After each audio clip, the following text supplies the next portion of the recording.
एकबिल्वं शिवार्पितं त्रिशाकैर्बिल्वपत्रैः च अक्षिध्रैः कोमलैः शुभैः तव पूजां करिष्यामि एकबिल्वं शिवार्पितम्।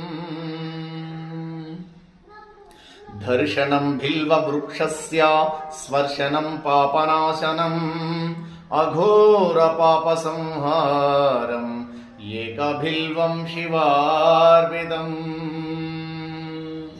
सालग्रामेषु विप्रेषु तडकुवनकुपयो यज्ञकोटिसहस्राणाम् एकबिल्वं शिवार्पितम्।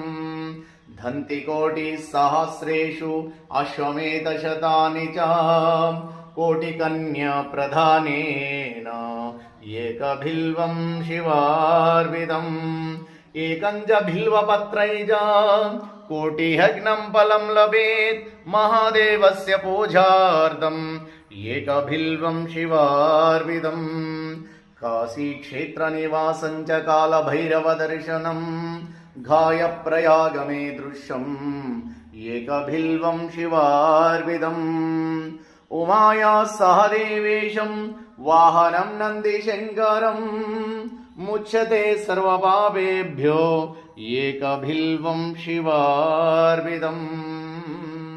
ॐ बिल्व अष्टकः मिदं पुण्यं यहं पठे शिवः सन्निधौ एकबिल्वं शिवार्पितम्।